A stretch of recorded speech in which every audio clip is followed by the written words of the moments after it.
warahmatullahi wabarakatuh. Halo semuanya.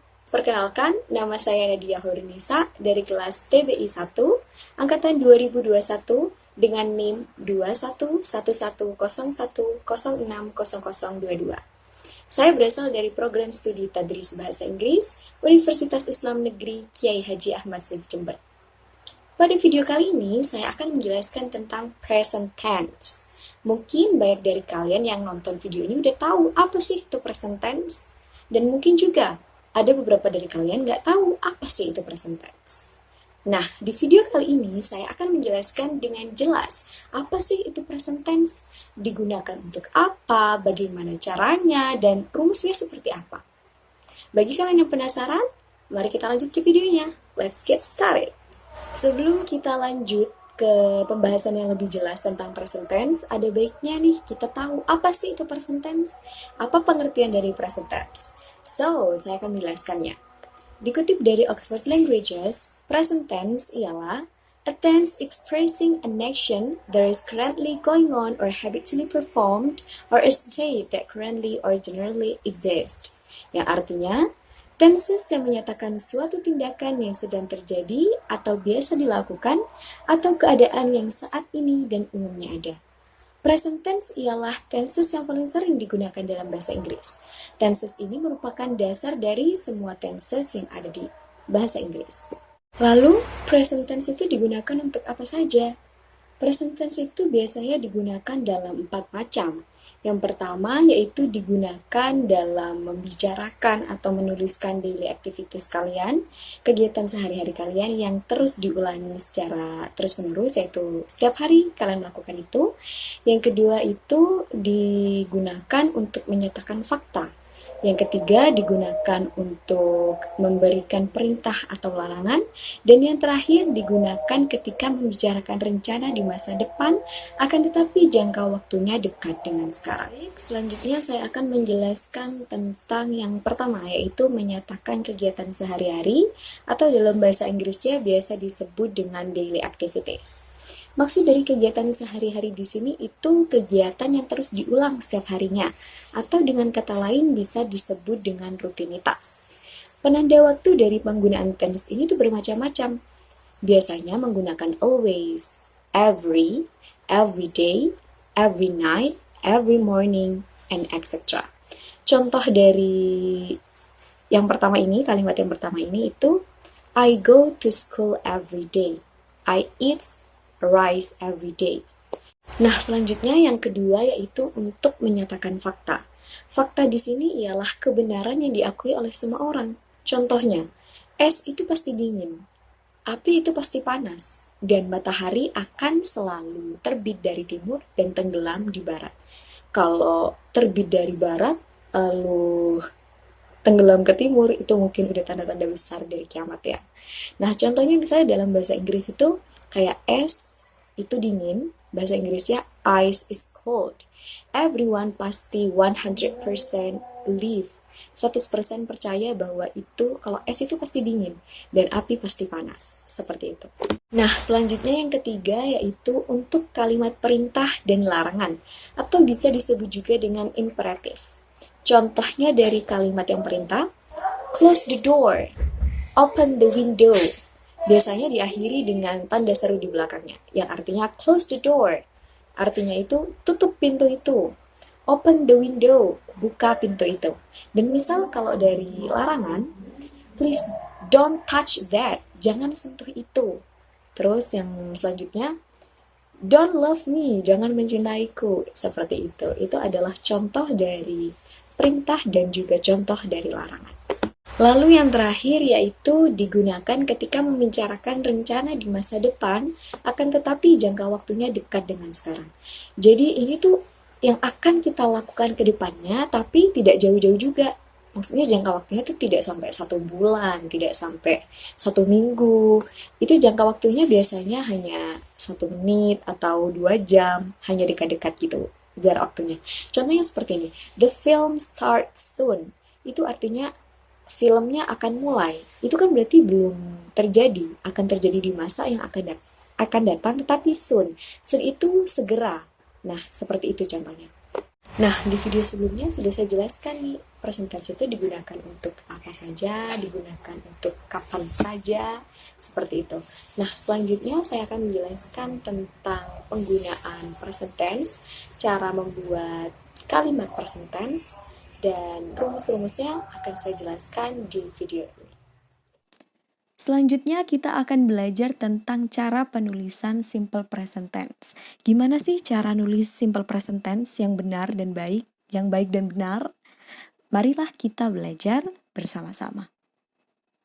Simple present tense, rumus dari simple present tense yang positif ialah yang pertama, subject plus verb one, s or es, dan object. Subject ini biasanya I, you, they, we, he, she, it.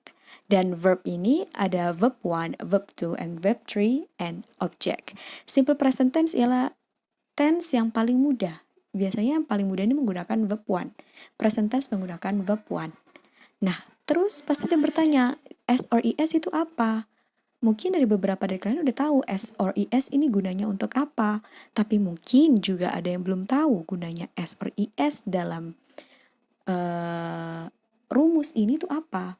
Jadi akan saya terangkan. Coba baca yang kalimat yang pertama dan kalimat yang sebelahnya. They drink the water dan she drinks the water. Coba temukan perbedaan dari dua kalimat ini. Saya beri waktu 3 detik. 1, 2, 3. Ya, benar, S-nya. Di they drink the water itu tidak ada S, dan she drinks the water tidak ada S. Mohon maaf, ada S-nya. Nah, they drink the water, they ini merupakan subjek yang plural atau lebih dari satu. They dalam bahasa Indonesia artinya mereka. Tentu mereka itu bukan hanya untuk satu orang, menunjuk satu orang. Tetapi kalau udah nunjuk mereka pasti lebih dari satu orang. Nah, kalau plural itu tidak usah ditambah S atau AS verbnya. Sedangkan yang di sebelahnya itu she drinks the water. Kenapa kok ditambah S or IS? Karena she merupakan subjek yang singular atau dia berdiri sendiri, dia seseorang. She dalam arti bahasa Indonesianya adalah dia perempuan, bukan? Nah, karena dia hanya satu orang, maka ditambah S di sebelah verbnya. Jadi, she drinks the water. Seperti itu. Apa sudah jelas? Kalau belum jelas, ini masih ada 3 contoh yang lain. Saya akan menerangkan yang kedua, yaitu we sit on the chair and he sits on the chair. Ini sama. We merupakan plural, yaitu we itu kami. Kami tidak mungkin hanya satu orang. Minimal aja 2 orang pasti ya. Nah, minimal dari 2 orang, kalau dari bahasa Inggris itu sudah jamak. Plural itu jamak. Jadi, setelah verb tidak usah ditambah S or IS. Jadinya, we sit on the chair. Sedangkan yang he sits on the chair, he merupakan subjek yang singular. Dia berdiri sendiri, dia hanya seseorang. Jadi, ditambah S di belakang verbnya. Jadi, he sits on the chair. Sudah mengerti dari 2 contoh ini? Kalau belum mengerti, masih ada 2 contoh yang lain. Saya akan membacakannya ya. Joe and Leah eat chips, and Leah eats chips. There is a big difference, not a big, but ini ada 2 orang dan 1 orang. 2 orang merupakan plural, ya seperti saya terangkan tadi. Di bahasa Inggris, plural itu, jamak itu lebih dari 1. Seperti itu. And Leah eats chips, dia hanya berdiri sendiri, maka setelah verb harus ditambahin S. Yang selanjutnya, Andy and Lyra sing a song, and Andy sings a song. Seperti itu. Baik, kita lanjut selanjutnya. Selanjutnya masih dengan present tense, tapi ada agak berbeda. Jika ada verb yang berakhiran SS, SH, CH, X, dan O, maka menggunakan tambahan AS, dan ini hanya berlaku bagi singular. Contohnya, she misses her mother. Miss merupakan verb yang berakhiran kata SS. Nah, setelah huruf SS tersebut, karena ini adalah singular, seperti yang saya terangkan di awal, yaitu ada S or IS. Nah, AS ini digunakan ketika bertemu dengan verb yang berakhiran SS, bukan ditambah S ya, bukan jadi 3 kali S, bukan ada 3 S, tetapi ditambah AS. Jadinya, she misses her mother. Contoh selanjutnya yaitu, She kisses her cat. Nah, as ini hanya berlaku untuk singular, untuk plural itu tidak digunakan karena plural itu merupakan jamak, bukan berdiri sendirian, seperti itu. Selanjutnya yaitu Amanda washes the dish. Itu sama dengan yang sebelumnya.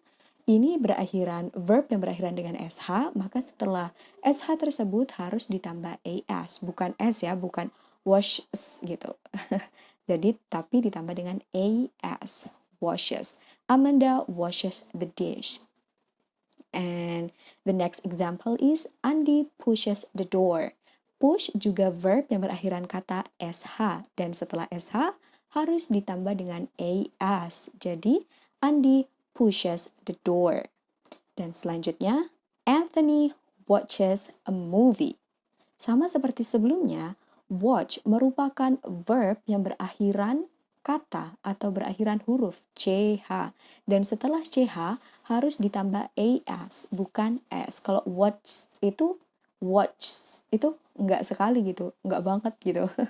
Jadi ditambah AS. Anthony watches a movie.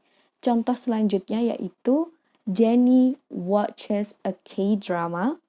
Jadi setelah verb yang akhir katanya CH harus ditambah AS, bukan ditambah S. Yang benar Jenny watches a K-drama, not Jenny watch K-drama. Seperti itu. Selanjutnya sama seperti sebelumnya, ini hanya menambahi, yaitu jika ada verb yang berakhiran X dan O, maka menggunakan tambahan AS. Ini hanya berlaku bagi singular. Saya tekankan sekali lagi bahwa AS or S itu hanya digunakan ketika subjeknya adalah singular. Ketika subjeknya hanya satu orang, yaitu he, she, it, nama satu orang, nama satu benda. Seperti itu. Contohnya seperti ini. My father fixes the car. My father fixes the car. Ayah saya memperbaiki mobil. Ayah saya hanya satu. Kalau my father's, ayah saya.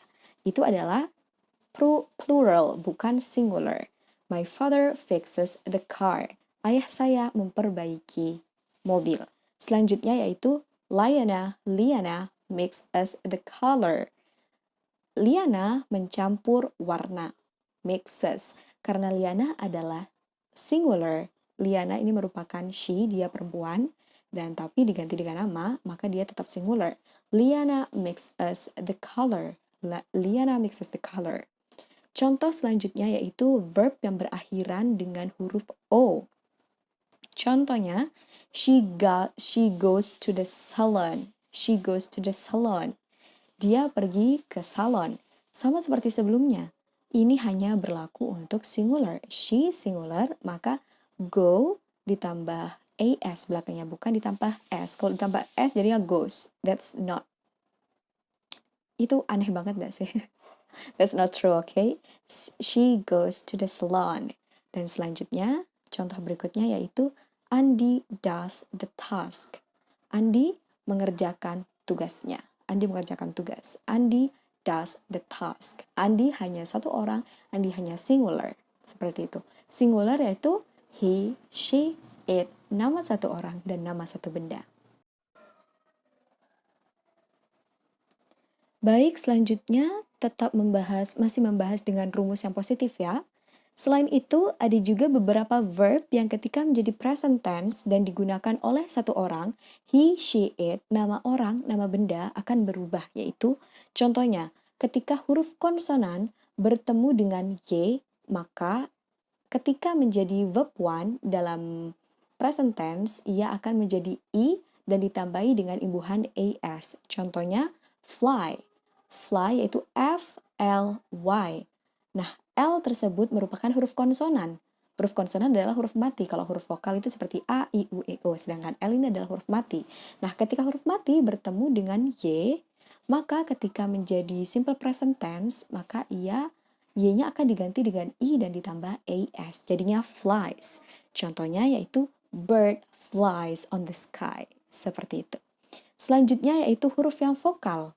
Huruf vokal bertemu dengan Y, maka itu hanya ditambahi S. Contohnya seperti play. Sebelum Y itu ada huruf A merupakan huruf vokal, yaitu A, I, U, E, O. Nah, huruf vokal ini hanya ditambah S setelah Y, ditambah dengan S saja. Tidak usah ditambah AS, hanya ditambah S. Contohnya, Brian plays soccer.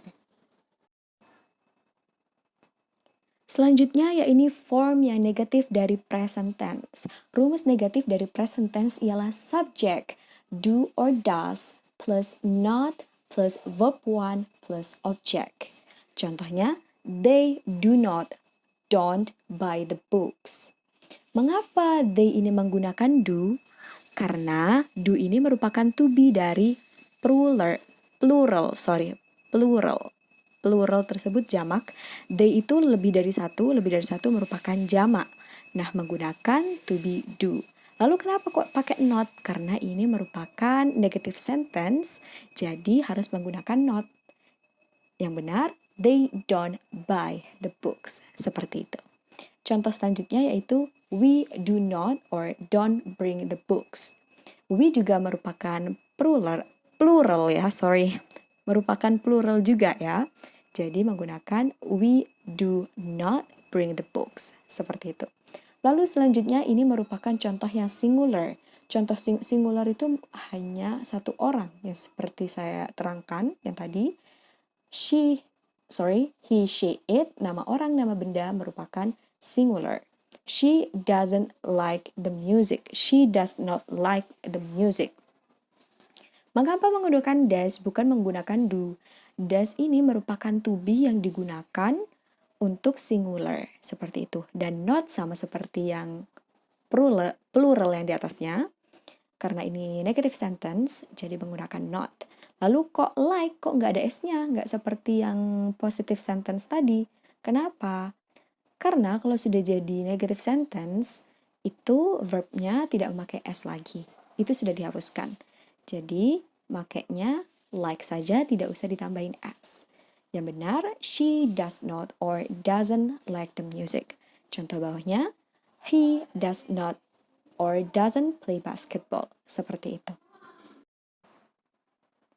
Baik, selanjutnya kita akan membahas tentang present tense dengan interrogative sentence, yaitu pertanyaan. Form atau rumus dari present tense yang pertanyaan ini ialah do or does, and then subject, habis itu verb 1 and object, habis itu tanda tanya. Contohnya, do they eat meatball? Ini sama seperti yang sebelumnya, they menggunakan to be do. Nah, kalau interrogative, to be-nya harus di depan, jadinya do they eat meatball? Seperti itu. Ini gampang ya. Do they eat meatball? Lalu bawahnya, do you drink a coffee? Oke, selanjutnya.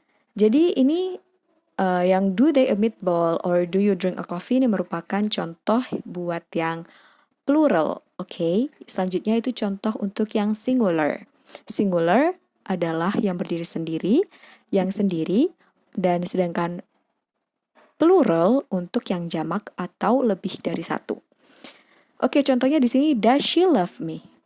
Does merupakan to be yang digunakan untuk simple present tense singular. Lalu, does she love? Kenapa love-nya aku nggak pakai S or IS lagi? Saya akan terangkan kembali bahwa S or IS tidak digunakan dalam negative or interrogative. S or IS hanya digunakan dalam positive sentence dalam simple present tense. Oke, contohnya di sini, does she love me and does he trust you? Nah, sekarang sudah di akhir video, saya sudah berbicara mungkin 19 menit lebih. Terima kasih kepada kalian semua yang sudah menonton dan sudah mendengarkan ocehan saya dari menit pertama sampai detik kali ini. Terima kasih ya. Saya mohon maaf tetapi terdapat baik kekurangan dalam video saya, terdapat perkataan saya yang kurang berkenan, penjelasan saya yang belibet, penjelasan saya yang kurang jelas atau susah untuk dipahami, mohon dimaafkan ya. Dan semoga ilmu yang kita dapat pada hari ini bisa menjadi ilmu yang manfaat dan barokah. Amin, amin ya rabbal alamin. Terima kasih kepada Ibu dosen yang sudah memberikan tugas ini kepada saya. Saya bisa melatih speaking saya. Terima kasih Ibu. Semoga ilmu yang saya dapatkan dari Ibu menjadi ilmu yang halal dan barokah, yang manfaat dan barokah. Terima kasih. See you next time. Wassalamualaikum warahmatullahi wabarakatuh. It's 5:50 something and it feels empty inside.